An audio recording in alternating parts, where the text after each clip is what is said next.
नमस्कार, मैं हूं कोमल सिंह और आप देख रहे हैं इंडिया विराट न्यूज। आइए नजर डालते हैं इस वक्त की खास खबर पर। अंत में अब मैं पार्टी के लोगों को ये भी भरोसा दिलाना चाहती हूँ, इस बार यूपी में बीएसपी की 5वीं बार सरकार बनाने के लिए आप सभी लोगों के साथ साथ मैं भी हर स्तर पर अपनी पूरी ताकत लगा दूंगी, कोई कमी छोड़ूंगी नहीं। और इसके लिए इस बार मैं कोई कमी छोड़ूंगी नहीं, ये मेरा आज पार्टी के लोगों को वायदा भी है।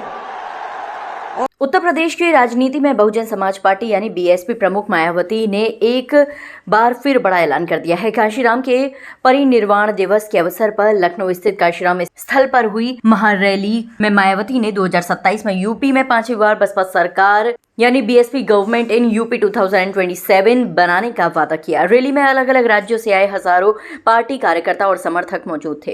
रैली में मायावती ने पार्टी के वरिष्ठ नेता आकाश आनंद की जमकर तारीफ की। उन्होंने कहा कि आकाश बसपा का जनाधार बढ़ाने में उनके दिशा निर्देशन में लगातार मेहनत कर रहे हैं।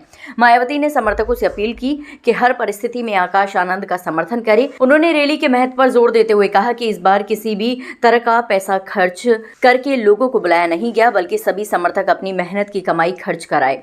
इस कारण ये रैली पहले की सभी रैलियों का रिकॉर्ड तोड़ गई।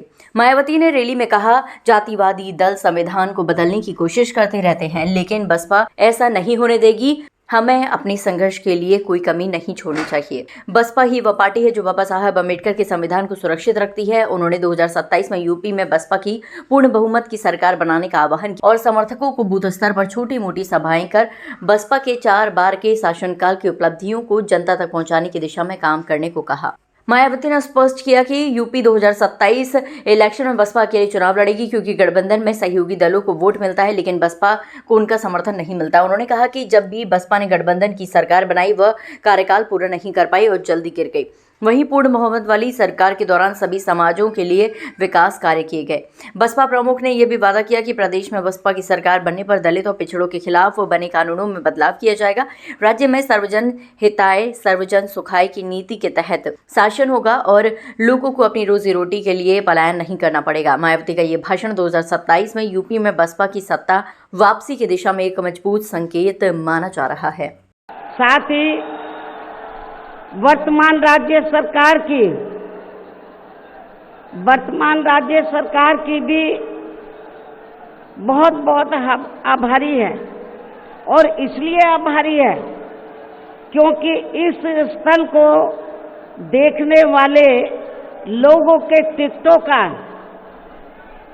इकट्ठा हुआ पैसा पूर्व की रही सपा सरकार की तरह वर्तमान भाजपा की राज्य सरकार ने इसे दबाकर नहीं रखा है, बल्कि पार्टी के आग्रह करने पर इसकी मरम्मत करने पर पूरा खर्च किया है। इस संबंध में मैं आप लोगों को ये बताना चाहती हूँ, जब यूपी में हमारी सरकार थी और ये मान्यवर श्री कांशीराम जी के आदर सम्मान में ये जो विशाल स्मारक स्थल जब बनाया गया था, तो हमने उसी समय हमारी सरकार ने ये व्यवस्था की थी कि हम देखने वालों के लिए इस पर हम टिकट की व्यवस्था करेंगे, और इसका जो पैसा आएगा टिकट का, तो वो किसी और मद पर खर्च नहीं किया जाएगा, बल्कि जितने भी उत्तर प्रदेश की राजधानी लखनऊ में जो स्मारक बने हैं, पार्क बने हैं, तो उनके रख रखाव पर खर्च किया जाएगा। आज के लिए बस इतना ही। ऐसी ही देश और दुनिया की तमाम छोटी बड़ी खबरों को देखने के लिए जुड़े रहिए इंडिया विराट न्यूज के साथ। नमस्कार।